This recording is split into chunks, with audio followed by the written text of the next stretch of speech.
It's so funny. This morning, Danielle rolled over and goes, cream cheese bagels. Bagels are still my hyperfixation in the morning, I feel like. Welcome to Life Unleashed, The podcast all about creating the best life for you and your furry best friend. If you're a dog mom on the go, juggling life, work, and the endless joys of being a dog parent, then you're in the right place. I'm Dani. And I'm Nick. And together with the incredible dog mom community from Tails Up Pup, we're here to share advice, stories, and the obsession we have over the love for our dogs. Get ready to laugh, learn, and lean on each other because life with your dog just got even more awesome. We're having a baby. If you haven't heard, we posted on social media. We haven't talked about it on the podcast yet, though, that we are having a baby.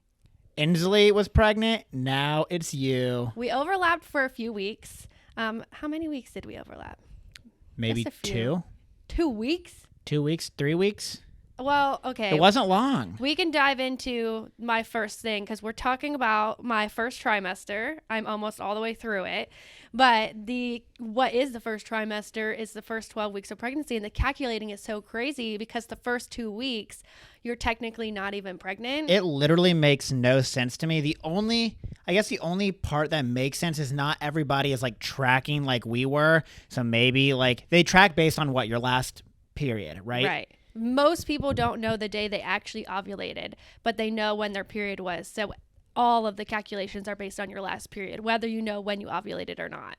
Yeah. So that's why it's very confusing. So from your last period until you ovulate, until you know that you're pregnant is all spread apart. So like I ovulated and I had symptoms the next week, which I think is crazy. Yeah, we're going to get into this, but you had symptoms you knew before the test knew. Yeah. So that would be technically like 3 weeks that I started feeling symptomatic, but those 2 weeks I couldn't have even been pregnant because I hadn't ovulated yet. Right. It's so weird. The whole calculating is weird. But yeah, so Inslee and I did overlap for quite a few weeks. And then she now has her beautiful baby. She's so perfect. She literally looks like a baby model. I hope my kid is just as peaceful as hers. I'm sure Inslee would have different things to say, but like every picture, she just looks so quiet and peaceful, a beautiful, just like perfect little baby. And she's growing so fast. So yesterday, she sent me a picture and she's 9 pounds. So 9 pounds. She's growing. That's good. Yes. So the day that this episode airs, February 1st, will be 12 and a half weeks for me. And I'm actually going to my 12-week appointment today. So that's very fun. But the day that we are recording this, I am just a week ahead. Or behind. So we are talking about my first trimester. I'm not officially through it yet though, but so what has the journey of the first trimester been like? Give us like a little recap and then we'll kind of dive into all the specifics. I don't want to use this word. It seems extreme, but horrible. I'm very, very grateful to be pregnant and I'm grateful that I get to be a mom, but I have felt horrible. We keep saying, though, that the kind of silver lining of you feeling horrible means that it's a strong pregnancy. You know that you're pregnant. There's some good things with that. Do you know what that feels like to me? What? Like how when you tell someone when you get pooped on by a bird that it's good luck. People just say it to make you feel better. It's funny that you say that. I actually got pooped on by a bird this past weekend. I was on a hike and a bird pooped on my hand. I feel like of all the people, you've gotten pooped on quite a few times by birds. What is it? Probably 3 times? Yeah, that's pretty uncommon. But one time it got on my mouth. But you definitely spend more time out. You spend more time outside than the average human. And you guys, if you are a listener of the podcast, you know that because we film everything, I actually caught that on camera. Yeah, that's wild that happening. That you have that bird poop in your mouth. That's disgusting. You didn't get sick from that, surprisingly. Yeah.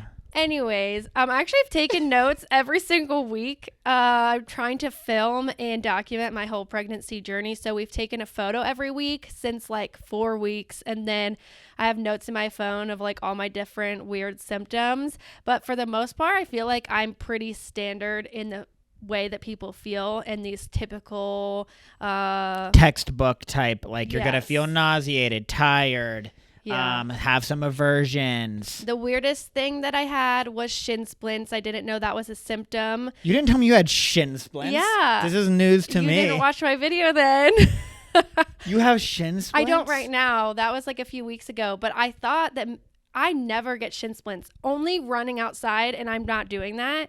So Yeah, you're like not running at all. yeah, so I'm like, it could be from the gym, but I didn't think it was. I know what it is. What? I mean, it definitely could have to do with you being pregnant, of course, but you're doing a new workout routine that involves like a lot of like plyometric jumping stuff. Yeah, but I've been doing that for weeks and weeks, and only for 1 week I had shin splints. It was just very weird, and then I saw other people talking about pregnancy symptom being shin splints.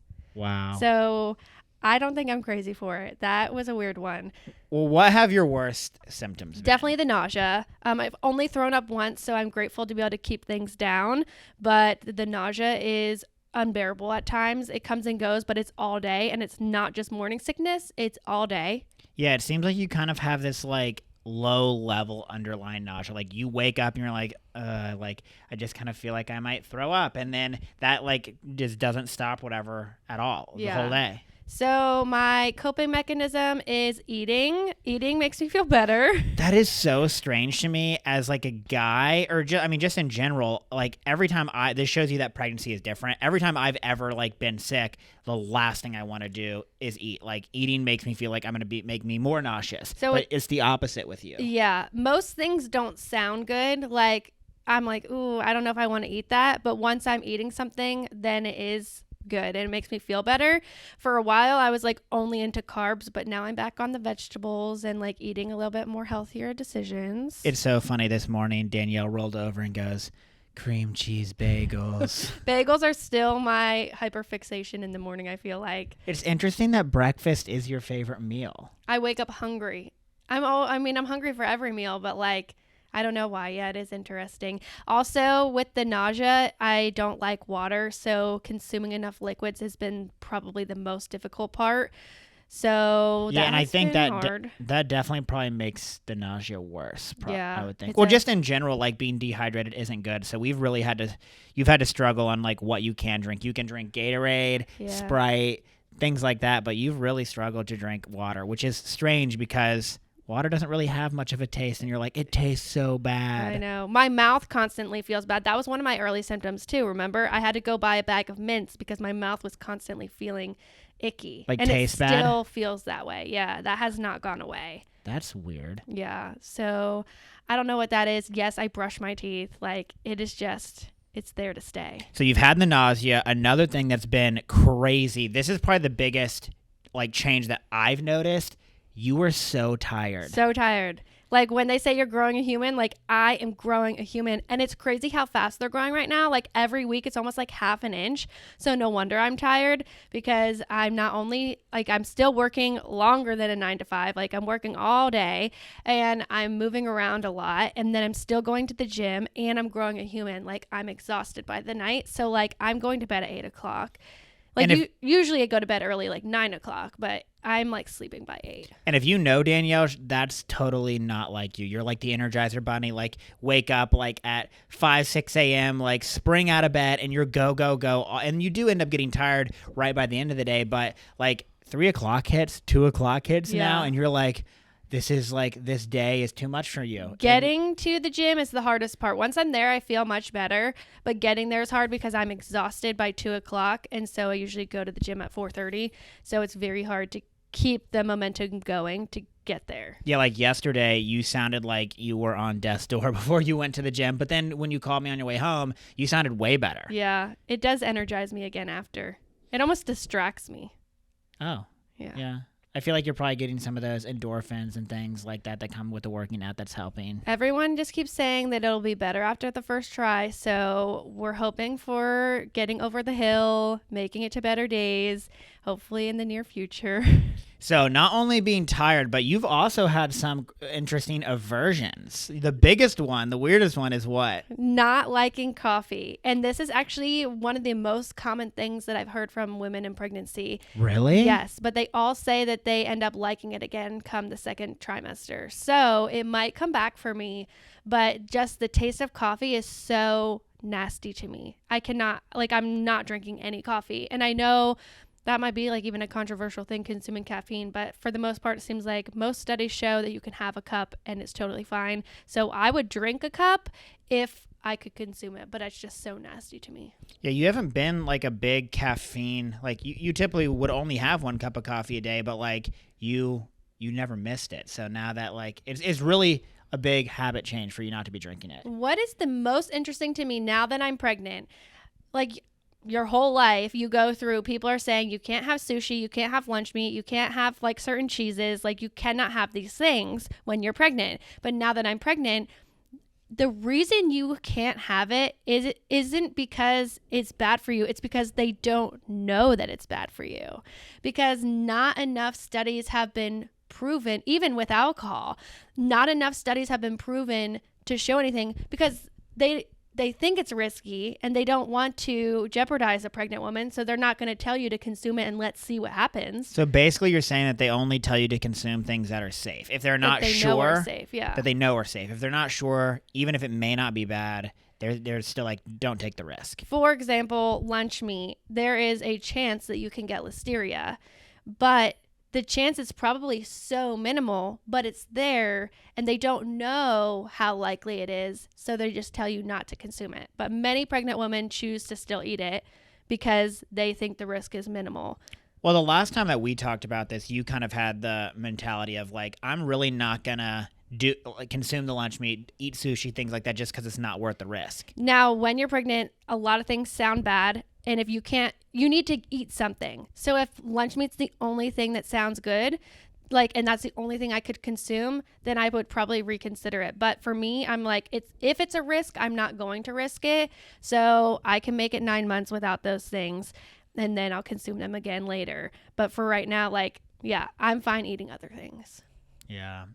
So we took a bump photo this morning. As you said, we've been taking one of these. Did we start that week 4? Yeah, I think we might have missed a few weeks. It's really, really hard in the beginning because you look normal. So it's like every picture looks the same. Well, what I was going to say is, do you feel like you have a bump yet? Okay, I do feel like, but in the picture, I don't really see it still. You definitely don't. I thought I looked smaller this week than last week. Yeah, Danielle, you weigh yourself every day, and you said you put on... I actually haven't weighed in a long time. No, you weighed the other day. No. I thought you said I put on 2 pounds. Yeah, but that was like from... Were you lying? I had put on 2 pounds the last time I weighed myself, but it's been a few weeks.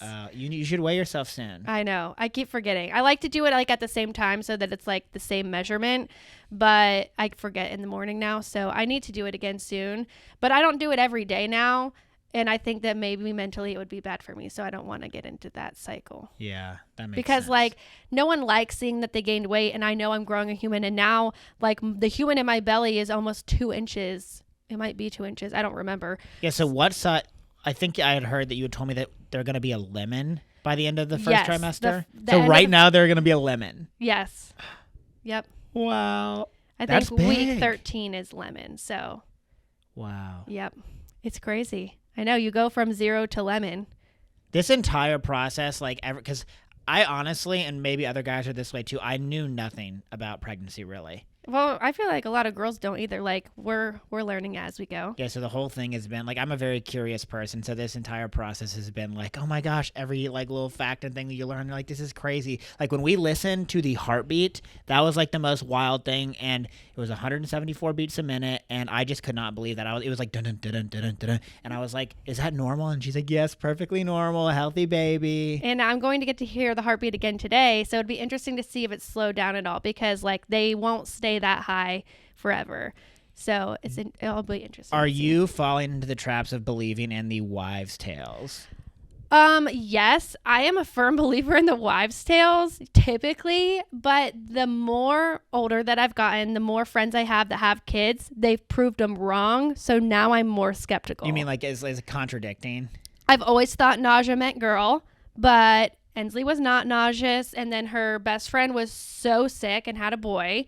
So then I feel like we've had a few other friends who, like Meredith's sister, also so nauseous with both of her boys. So there's no way to really know. They're old wives' tales for a reason, because they are not proven, and many people prove that they're wrong. Because people say that like a fast heartbeat is maybe more likely a girl. I would say more of the old wives' tales right now probably lead to girl for us, but the most people that are guessing are saying boy. And my mother's intuition has zero idea. People are like, oh, like, what do you feel like? Like, mother's intuition knows. I'm like, there's no sign of knowing at all. Yeah, you're basically like saying, I want a girl, but you don't have any like. A girl would be fun for like all the fun clothes and like, I don't know. I'm just like pink, ruffly girl. So I feel like that'd be fun. But we also are outdoorsy adventure people. And that would be really fun with a boy too. So. Mm-hmm. When do you think like the biggest physical changes are going to start? Like when do you think you're going to be like, oh my gosh, I like look pregnant? I think 20 weeks is probably pretty common for people to start like really looking different. Are you excited for that? Because I know we've talked to lots of people that have like are pregnant and they're like, I want to have a bump and look pregnant so bad. Yeah, I think right now, like how I keep saying, like, oh, I have a bump, oh, I look different. Like, I kind of just feel like a little fatter version of myself. And so, like, it doesn't really feel like I have a baby in there. You know, like sometimes you're like, hello, are you in there? Mm-hmm. And so the movement would be really cool. Like being able to actually see a physical difference, like a bump would be really cool. So you're excited for that part then? Yeah, I mean, I'm definitely like anxious for it because your body's changing and like, it'll never be the same. Well, you also do know though that like it's not like you're gonna be, that, big and pregnant forever. Yeah. Like while your body's not gonna be the same after, most people end up looking relatively similar afterwards, I feel like. It's crazy because you have no idea what you're about to look and feel like because everyone is so different. Some people have really big babies and their stomachs are really big, and then some people are really tiny, and some people will compare it to your height and your weight beforehand and stuff, but I don't really think that there's a good way to know. So I don't know how big I'm going to get or how big my baby's going to get. All I'll say is that the woman's body is amazing. I'm so glad as a man that I don't think that I could handle it. No, I don't think you could. You guys are honestly superheroes. So. Nick is having secondary pregnancy symptoms. He had second dinner last night and he's tired. And I did read somewhere that men do put on a little, I don't know, like weight when their wife is also pregnant. It does make sense because like if I'm having a snack more often than I'm used to and you see that, then like yeah, I'll have that cookie too. Yeah. And I have more snacks in the house, so you have more access to that stuff. Yeah. I don't know that I'm experiencing many of the other things. I just think that like before, if I used to say I'm tired, now that Danielle was rarely tired. So when she says she's tired, if I say it, she's like, you're having the same symptoms. And it's like, no, I'm just tired. I always make fun of him. I'm like, oh, you're pregnant. Definitely not. I'm not going through anything like that, and I definitely couldn't do it. So you guys are amazing. What other changes have you been experiencing? Have you been because like they talk about like mood swings and your emotions. I haven't really noticed too much of that, but we haven't actually talked about it that much. I haven't noticed much of that either. Another symptom that I feel like I've been having more recently, like now in week 11, is headaches. You have. I feel like that's true. I don't think that that's related to the water thing because I was drinking way less water in the past few weeks. So I just think it's another symptom that I'm having. So what do you expect from today's appointment? What do you feel like you're going to learn? Walk us through what you're going to be doing. It is the 12-week appointment, so we get to hear the heartbeat, but we don't get to have an ultrasound. So they'll just use a little Doppler thing to listen to it. So that will be really cool. And then they're going to take all of my blood and do the genetic testing. So that's this appointment. Yeah. Wow. So this is when we would get back our gender results, but we are not finding out the gender. So yeah, that's news on the podcast, isn't it? Yeah, we are not finding out. When Danielle and I, definitely not like right when we met, but like early on, like in the relationship, we were talking about kids, and you brought up like, I don't want to find out the gender. And at that point, like I didn't really know that there were people out there that like voluntarily chose to do that. Like I thought now that we have the technology and you can know, everyone finds out, but that's not true. And the more Danielle brought it up, she's basically swayed me. Yeah, I'm now excited. You're on board. I'm not only on board, but I'm excited. I think it's going to be. You get to be the gender reveal. Yeah. Like you're gonna lift the baby up and say it's a. Yeah. Oh my gosh, that's a big responsibility. Yeah. So that's really fun. I feel like it's special. There's nothing else in the world like it. So we're going to do it. Yeah, that's going to be crazy. And I just feel, I feel like that I don't want to like knock the people that find out. It's cool no matter how you find out. I just think it's going to be extra special. Like when they come out, this is what it is. The biggest like I don't know, like backlash that we get is from people like when we tell them that we're not finding out. Like it makes people so upset. They want to know so badly. And I'm like, patience is a virtue. Like, It's like, guys, I want to know too. yeah, like we would love to know. It's going to be really cool, but we're going to learn in August. Yeah, rather than waiting, 12, 13, 14 weeks, so it's going to be 40 weeks. Yeah, it's crazy, but we're excited. So this appointment would tell you that, but we are opting out of that. Would they typically tell you then, or like they send you? Oh, you get it back in like a week. Okay. Yeah. So we'll get back results saying if the baby has any of these genetic testing, like, I don't know if I should say the word defects, like abnormalities. Mm-hmm. And so we'll learn all of that stuff. And then really that's just like for knowledge so that you can prepare if you need to have certain things in your house to deal with some of these things. And then there's also like more testing you can do to see if you're a carrier for things. And really that is something that is very interesting because you have to find out if you're a carrier and if your husband's a carrier. So you get to decide if you're doing that or not. And we are choosing not to do that because it just seems like a what if thing for us. So we're doing the genetic testing, and that's what today's appointment is. Yeah, it's unbelievable, modern science, like what they can find out. They're literally just finding all of that out from blood. Yeah, it's crazy. That is wild. So what other pregnancy things? So working out, diet, what part of that stuff has changed for you? Both have changed. I can't work out to the same capacity because my heart rate literally could not handle it for a while. I feel like it's like getting better now. In the first few weeks, that was actually one of my early symptoms at the gym was like, oh my gosh, like my heart rate is spiking. And it wouldn't come down. Yeah. So now I don't know if I've just learned to like go at a different level or if my heart rate has become better with that stuff, but I can definitely work out better now, especially now that I'm like just in a groove and know what to do. Do you feel like you're having to go easier at the gym? I guess that's what I was trying to get at. Like I might be going a little bit easier, but I'm still jumping around, doing the donkey kicks, like doing the box jumps. Like I'm still able to do everything I could before. It just might be like one notch down, like energy wise. And the thing that is very interesting is in our first appointment, the 8-week appointment, the doctor said, like, as long as you've been doing it before you were pregnant, you can pretty much, working out wise, you can pretty much continue to do it. She's like, I don't want you trying to set PRs and lifting crazy heavy weights if you're not used to that. But if you've been doing the jumping and doing these things, you should be good to continue that. Yeah, and I'm not like a crazy weightlifter. I'm not in CrossFit or anything, so I don't really have to worry about that. Diet-wise, for a while, I was eating way more carbs and less healthy things, but I'm kind of getting back on the grind. And for a while, I only wanted to eat like ground beef and like red meat, which was very interesting. But now we're eating way more chicken again. So I haven't had... That might have been your really only kind of craving. You haven't really said too many things like, I need this yet. No, but yeah. you have said, I want ground beef. Yeah. You're like, I want a burger. We wanted burgers, or I wanted burgers. You really did. Yeah. But I haven't had like that aversion to cooking. A lot of women cannot cook meat specifically during their pregnancy. I haven't really had to deal with that. Some smells are weird to me, but it's not like specifically to meat or anything.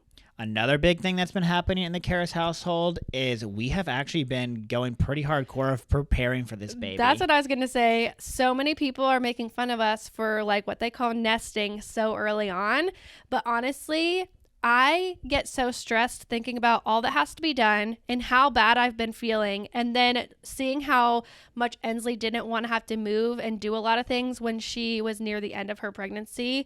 So I've seen that, and I know that I would probably feel the same way. So like, I'm not going to want to be organizing and doing all that stuff when I have a giant belly. So I'm just going to do it now while I'm able and willing.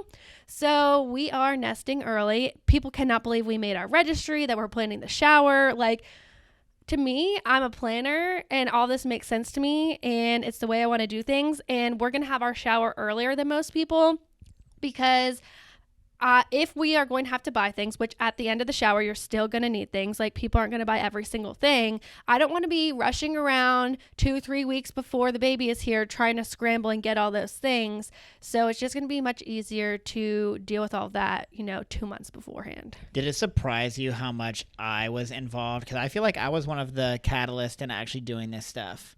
It didn't surprise me because you're always a supportive husband and you're very engaged in like a lot of husbands are not as interested in like caring for the baby, probably because most of the time like they're at work and like doing their thing to provide for the family, but you are so hands-on and like you care what like mattress is going to be in the crib and what stroller we're pushing. So like it didn't really surprise me, but it's really cool how involved you are. And I guess like sometimes, you know, I was like, let's go get this crib, and we just found out we're pregnant, and I was like, ooh, is he going to say no? But like, you were on board. Yeah, but I feel like for a lot of the guys, that's kind of an excuse because it's not like I'm not at work. I mean, I'm typically at the office by 6:30, and I'm here until 4, and then I'm, you know, working after a lot of times. So I'm going to have to figure out ways to continue to be as supportive as I can during that process. Yeah, it's really fun that we have the crib all set up. We've been leaving the door open. So typically we leave Nick's office door and the guest door shut because we don't really want the dogs in there. But we've been leaving the door open, so every day I get to peek in and see the crib. And the dogs have not really gone in there, which is surprising. They do sometimes, but the reason I wanted to leave it open is obviously it's cool to see, but I want them to get used to like. Sometimes when the doors have been closed, right when a door gets open, they're like a little kid. They're like, I gotta go check out what's in there, even though they know, like they're more curious. But now that it's been open, they're like, oh, it's open every day, so I'm not really that curious to go in there anymore. Yeah. We have been very blessed to have friends and family give us a lot of their used stuff. So we are not afraid to use hand-me-downs or use things, and we would love it because a lot of stuff is expensive and babies don't use it for that long. So to me, a lot of things aren't worth all of the money. So my sister-in-law, my mom's coworkers, and some of our friends from church have given us stuff because they're done having kids. So we actually have a ton of stuff already. Yeah, I'm very surprised with how many things that we have already. I feel like, I mean, obviously we don't have everything, but like, I feel like if the baby came like now, like we'd have way more than I would have expected we did. The only thing we do not have is clothes, and we're not really asking people for a ton of clothes even on the registry because once we know the gender, I feel like most gender neutral things look like boy things to me. So I don't want a ton of like gender neutral specific things. I'll probably have a few basics, and then when the baby's here, then we can get more the clothes. But other than that, like we have tons of toys. We have the crib, the mattress. We have a lot of people have given me maternity clothes, nursing stuff, and then we have 2 nursing pumps already, and they're very nice ones. All the accessories to go with the pumps, and so does the fact that we have all these things and like we've kind of done all this prep, has that like helped with like your worry and anxiety? That's because I mean I know that like with the unknown, that's like the most common thing. Yeah, definitely, and like a lot of the stuff is expensive, so I wouldn't want to be waiting till we were like 35 weeks and then spending thousands of dollars all at once. I like to spread it out too. But again, a lot of people gave us this stuff. That's actually a great point that you just said. Yeah. Like, I feel like a lot of people do wait until like that last month or two and they buy everything. And that's got to like be a big credit card bill hit. Oh, yeah, for sure. So, yeah, we are spreading it out. That's nice. So we still need a chair or a glider in the nursery and some kind of dresser changing table. There's a ton of changing tables and dressers on Marketplace. So we'll probably end up getting something on there. I've been keeping my eye out. We'll probably get a new chair. And then the biggest thing that we have been looking at are the strollers and car seats. So our friend gave us a car seat and she has a stroller to go with it, but we are putting one on our registry as well. And then I just feel like for everyone's different needs, like the lifestyle that you live, everyone's different. So like the Duna allows you to have the car seat and stroller in one, where like we don't really feel like our life would need that as much.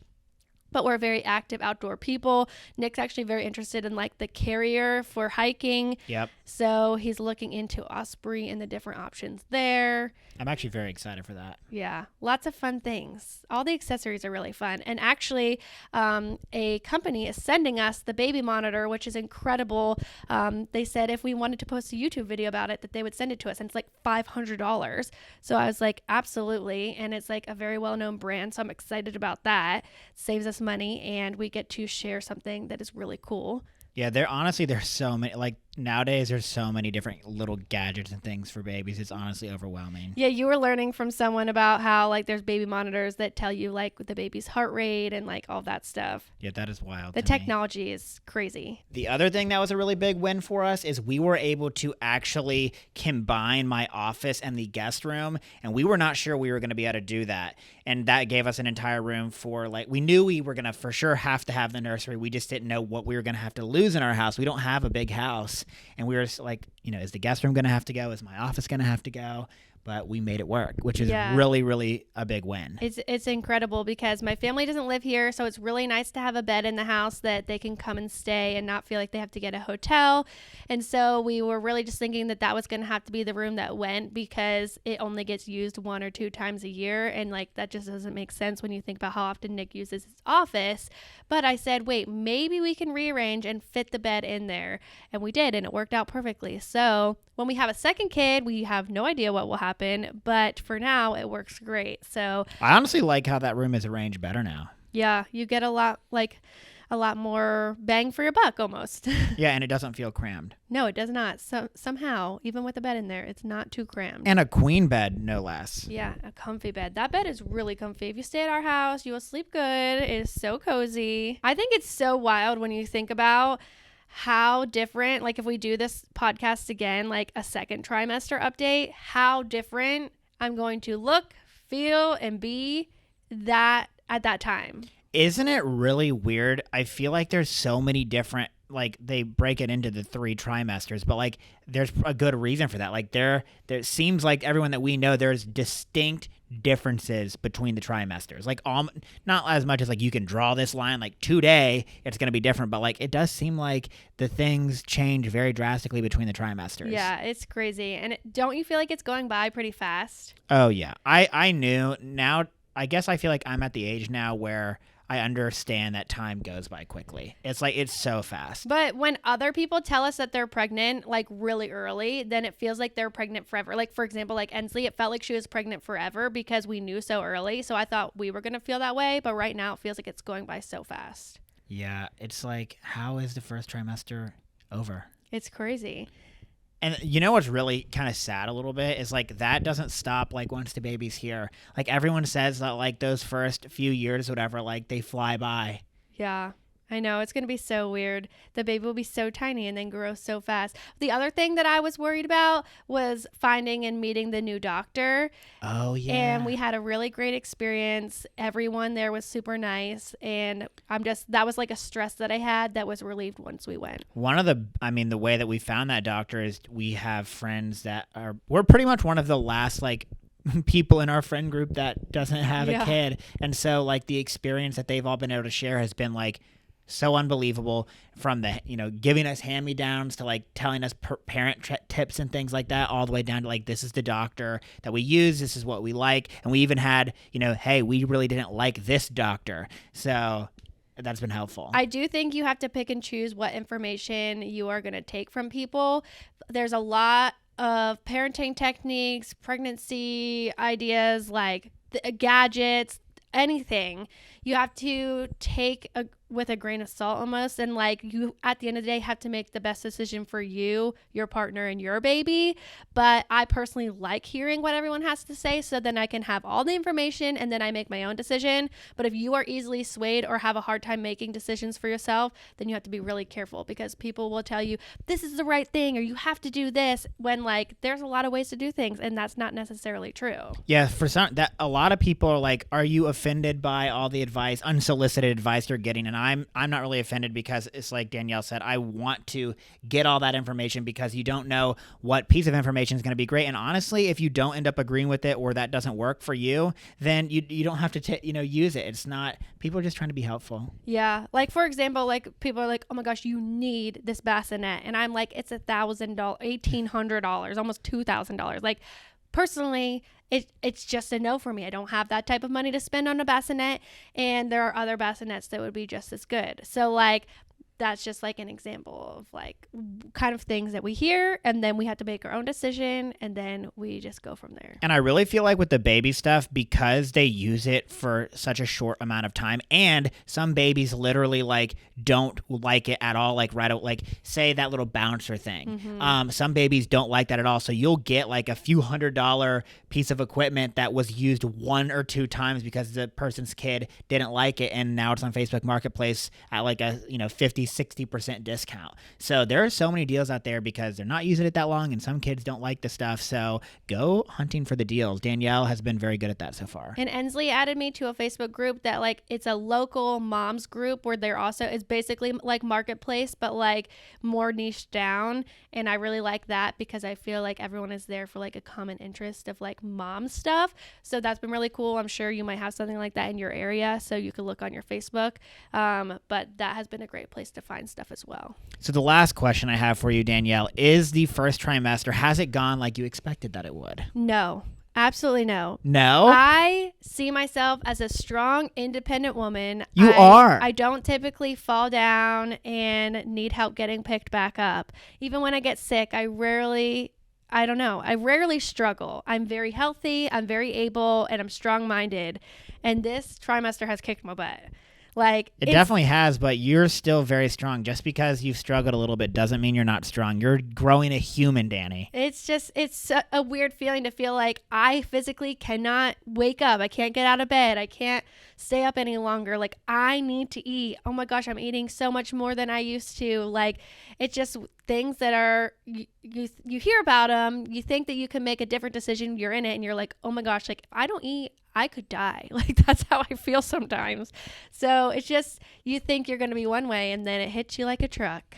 That's so interesting. I mean, yeah, it's very weird when you have expectations of what something's going to be like, and then it's not like that at all. And what's crazy, like from what people tell me, is like my next pregnancy could be totally different from this. Yeah, what the heck? That is so wild. I mean, whether it's a boy or a girl, and then like the next kid is the other gender sometimes. But sometimes people like, I have 2 boys. My first boy was great. My second boy, horrible pregnancy. Like it's so weird that even the same genders can be that way. Yeah. It's crazy, but like overall, no, it's not what I've expected, but it also is so cool knowing, like I love looking at the app. I almost look every day, even though it doesn't really change from day to day. I love seeing the little picture of the baby growing and the fruit comparisons, and like it'll tell me what I'm doing right now, like what I'm growing, or like if I'm growing ears or like a tongue or something. So I feel like all that's really fun to learn. It is unbelievable how early on in the pregnancy, like the baby looks like a baby. Yeah. Yeah, my ultrasound looked like a frog, but I feel like the baby probably looks like a baby now. A frog with a human head. Yeah. The head is like so big compared to the body. But it's getting more proportional now. Yeah. So do you have any final closing thoughts on the first trimester? Anything that you want to leave us with? No. Well, you did share a lot of info, and I feel like this has been like really fun looking back. I can't believe that we're entering the second trimester, a new journey. I know, it's crazy, and the human is just going to keep growing. And we also are like struggling with names. So if you have any baby names that go with the last name Karis, let us know. And yeah, I'll leave y'all with that. The name part is so hard. Yeah, but we are so grateful. We're so excited. We are like the most excited parents to be. I feel like we can't believe we get to be someone's mom and dad. I'm so excited. Thank you guys for listening, for being so supportive and so kind with all of your words on our announcement. We're excited to share this journey with y'all, and it's going to be August before we know it. And honestly, it's going to be the episode where we're talking about the second trimester before you know it. That's crazy. Have a great day. Thank you guys so much. Bye. Bye.